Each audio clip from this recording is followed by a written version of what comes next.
ಭ್ರಷ್ಟಿತ್ವ ಆಗಿತ್ತು ಅವರ ದೃಷ್ಟಿ. ನಮ್ಮ ಕಲ್ಯಾಣಕ್ಕೂ ಅವರ ಕಲ್ಯಾಣಕ್ಕೂ ಬಹಳ ವ್ಯತ್ಯಾಸ ಇದೆ.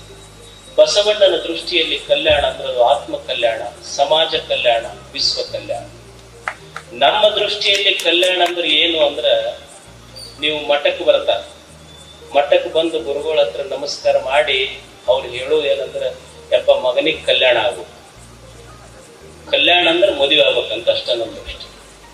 ಯಪ್ಪ ನಮ್ಮ ಮಗನಿಗೆ ಕಲ್ಯಾಣ ಆಗ್ಬೇಕು, ಕಲ್ಯಾಣ ಆಗ್ಬೇಕು ಅಂದ್ರೆ ಮದುವೆ ಆಗ್ಬೇಕಂತ ನಮ್ಮ ದೃಷ್ಟಿ. ಯಾರೋ ಒಬ್ಬ ಹೆಣ್ಮಗಳು ಬಂದು ಹೇಳದಂತ ಗುರುಗಳಿಗೆಪ್ಪ ಮಗನಿಗೆ ಆಶೀರ್ವಾದ ಮಾಡಿ.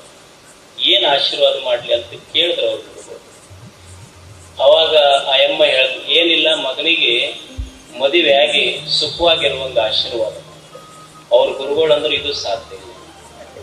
ಮದುವೆ ಆಗಿ ಸುಖವಾಗಿರುವಂಗ ಎರಡು ಕೂಡಿ ಮಾಡಕ್ ಆಗೋದಿಲ್ಲ. ಮದುವೆ ಆಗ್ಲಂತರ ಒಂದು ಮಾಡ್ತೀನಿ, ಇಲ್ಲ ಸುಖವಾಗಿರ್ಲಂತರ ಒಂದು ಮಾಡ್ತೀನಿ. ಎರಡು ಕೂಡಿ ಮಾಡಂದ್ರೆ ಆಗೋದಿಲ್ಲ, ಅದು ಆಗಕ್ಕೂ ಸಾಧ್ಯ ಇಲ್ಲ. ಅದು ನೀವು ಇದು ಶಬ್ದ ಕೇಳಿರಿ, ಈ ಮದುವೆ ಐತಲ್ಲ, ಮದುವೆಗೆ ಇಂಗ್ಲಿಷ್ನಾಗ ಏನಂತ ವೆಡ್ಡಿಂಗ್ ಅಂತ.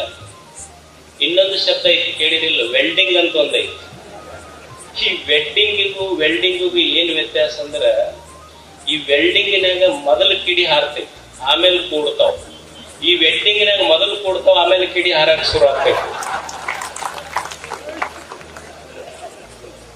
ಯಾವ ಕೂಡ್ಯಾವ?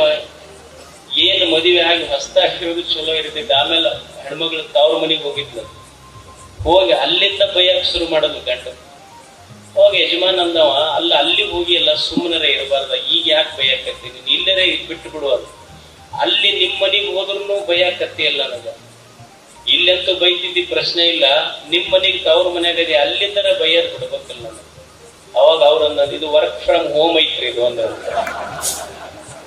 ಅಂದ್ರೆ ನಮ್ಮ ದೃಷ್ಟಿಯಲ್ಲಿ ಮದುವೆ ಕಲ್ಯಾಣ ಅಂದ್ರೆ ಮದುವೆ ಅಷ್ಟೇ. ಅದರ ಬಸವಣ್ಣನ ದೃಷ್ಟಿಯಲ್ಲಿ ಕಲ್ಯಾಣ ಅನ್ನುವ ಕಲ್ಪನೆ ಬಹಳ ದೊಡ್ಡದಿತ್ತು. ನಾವು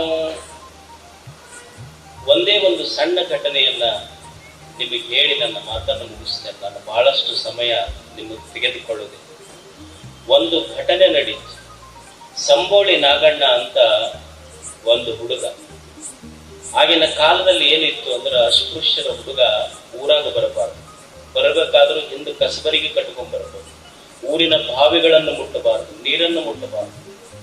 ಒಂದು ಸಂಬೋಳಿ ನಾಗಣ್ಣ ಅನ್ನುವಂತ ಅಸ್ಪೃಶ್ಯರ ಹುಡುಗ ಊರಾಗ ಬಂತು, ನೀರು ಮುಟ್ಟಿತು. ಊರನ ಜನ ಅವನಿಗೆ ಹೊಡೆದು, ಯಾಕೆ ಹೊಡೆದ್ರು ಅಂದ್ರೆ ನೀರು ಮುಟ್ಟೈತಿ, ಊರಾಗ ಬಂದೈತಿ ಹುಡುಗ.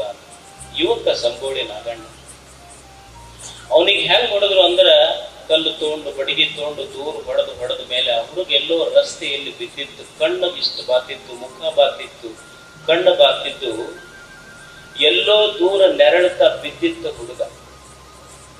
ಆ ದಾರಿ ಹಿಡ್ಕೊಂಡು ಹೋಗಿ ಒಬ್ಬ ವ್ಯಕ್ತಿ ಆ ಹುಡುಗನನ್ನ ಪ್ರೀತಿಯಿಂದ ಎಬ್ಬಿಸ್ತ. ಮುಖ ಬಾತೈತಿ, ಹೊಡೆದಿದ್ದ ಕಣ್ಣು ಬಾತೈತಿ, ಕಣ್ಣು ಕಾಣ್ತಿರ್ಲಿಲ್ಲ. ಯಾರೋ ಒಬ್ಬ ವ್ಯಕ್ತಿ ಎತ್ತದ ತಕ್ಷಣನೇ ಆ ಹುಡುಗ ಸಂಬೋಳಿ ನಾಗಣ್ಣ ಅಂತಾನೆ, ಶಿವ ಶಿವ ಬಸವಣ್ಣ ಬಸವ ತಂದೆ ಅಂದ. ಎತ್ತದವರು ಬಸವಣ್ಣ ಅವರಿದ್ರು. ಬಸವಣ್ಣ ಸಂಬೋಳಿ ನಾಗಣ್ಣನಿಗೆ ಕೇಳ್ತಾನಲ್ಲ, ಈ ಜನ ನಿನಗೆ ಹಿಂಗ್ ಹೊಡೆದಾರ, ಮುಖ ಬಾತೈತಿ, ಕಣ್ಣು ಬಾತೈತಿ, ಕಾಣುವಲ್ದು, ನಾನಾ ನಿನಗ ಮ್ಯಾಲೆ ಎತ್ತೀನಿ ಅಂತ ನಿನಗೆ ಹೆಂಗ್ ಗೊತ್ತಾತಪ್ಪ ನಾಗಣ್ಣ? ಅವಾಗ ನಾಗಣ್ಣ ಅಂತಾನೆಪ್ಪ, ಕಲ್ಯಾಣ ಪಟ್ಟಣದೊಳಗೆ ಬಿದ್ದವರನ್ನ ಎತ್ತಬೇಕಾದ್ರೆ ಬಸವಣ್ಣನ ಬಿಟ್ಟರೆ ಮತ್ತಾರು ಬರ್ತಾರೆ. ಇದು ಸಂಬೋಳಿ, ಇದು ಬಸವಣ್ಣ.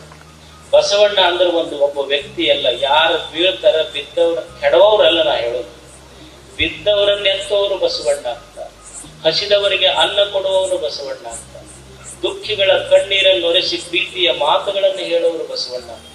ಬಸವಣ್ಣ ಅನ್ನೋದು ಒಂದು ವ್ಯಕ್ತಿ ಅಲ್ಲ, ಬಸವಣ್ಣ ಅನ್ನೋದು ಒಂದು ಪ್ರಜ್ಞೆ. It is a pure consciousness. Basavanna ಅನ್ನೋದು ಒಂದು ಮಹಾಪ್ರಜ್ಞೆ ಅಷ್ಟೇ. ಬಸವಣ್ಣ ಎಲ್ಲೋ 12ನೇ ಶತಮಾನದಲ್ಲಿ ಹುಟ್ಟಿದ್ರು ಈಗ ಇಲ್ಲ ಅಂತಲ್ಲ. ಎಲ್ಲಿ ಎಲ್ಲಿ ಎಲ್ಲಿ ಯಾವ ಯಾವ ಹೃದಯಗಳಲ್ಲಿ ಪ್ರೇಮ ಇದೆ ಅಲ್ಲಿ ಬಸವಣ್ಣನ ಜನನ. ಯಾವ ಯಾವ ಹೃದಯದಲ್ಲಿ ಪ್ರೇಮ ಇದೆ ಅಲ್ಲಿ ಬಸವಣ್ಣನ ಜನ್ಮ ಆಗ್ತದೆ. ಯಾವ ನಾಲಿಗೆಯ ಮೇಲೆ ವಚನಗಳ ನುಡಿ ಬರ್ತದೆ ಆ ನಾಲಿಗೆಯ ಮೇಲೆ ಬಸವಣ್ಣನ ಜನ್ಮ ಆಗ್ತದೆ. ಯಾವ ಕೈಗಳು ಪವಿತ್ರ ಕಾರ್ಯಗಳನ್ನು ಮಾಡ್ತವೆ ಆ ಕಾರ್ಯದ ಕೈಗಳಲ್ಲಿ ಕಾಯಕದ ರೂಪದಲ್ಲಿ ಬಸವಣ್ಣನ ಜನ್ಮ ಆಗ್ತದೆ. ಬಸವಣ್ಣ ಎಲ್ಲಾ ಕಡೆಯೂ ಎಂದಿಗೂ ಇದ್ದಾನೆ ಅಷ್ಟೆ.